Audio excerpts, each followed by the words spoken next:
Hello friends, welcome to my YouTube channel career space. আশা করি আপনারা সবাই ভালো আছেন।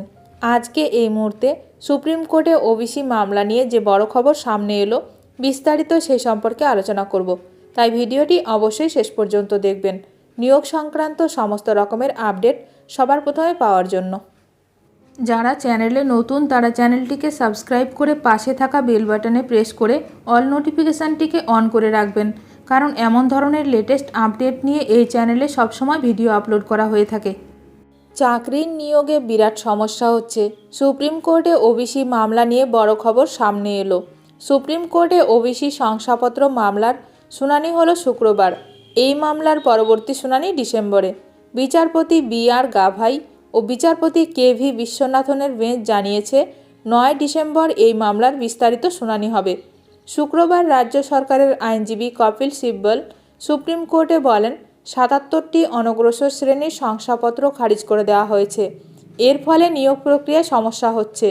তাই কলকাতা হাইকোর্টের নির্দেশে স্থগিতাদেশ দেওয়া হোক, পাশাপাশি চলুক শুনানি প্রক্রিয়া।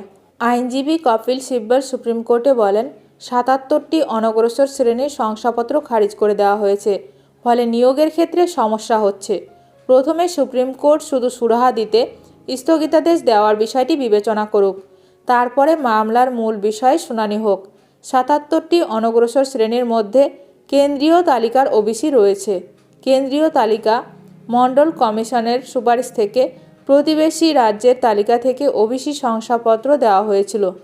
ফলে শিক্ষা প্রতিষ্ঠানে ভর্তি হচ্ছে না, চাকরির নিয়োগে সমস্যা হচ্ছে। প্রসঙ্গত উল্লেখ্য, কলকাতা হাইকোর্ট 2010 সালের পর থেকে রাজ্য সরকারের দেওয়া যাবতীয় ওবিসি শংসাপত্র বাতিল করে দিয়েছিল। সেই রায়ে স্থগিতাদেশ চেয়ে সুপ্রিম কোর্টের দ্বারস্থ হয়েছিল রাজ্য সরকার। সেই মামলার শুনানি চলছে দেশের সর্বোচ্চ আদালতে। এখন দেখার বিষয় সুপ্রিম কোর্টে এই মামলার কী রায় দেন বিচারপতি। শুনানির আপডেট সবার প্রথমে পেতে এখনই আমার চ্যানেলটি সাবস্ক্রাইব করে রাখুন। ভিডিওটি ভালো লাগলে অবশ্যই লাইক করবেন। আজকের ভিডিওটি এখানেই শেষ করলাম।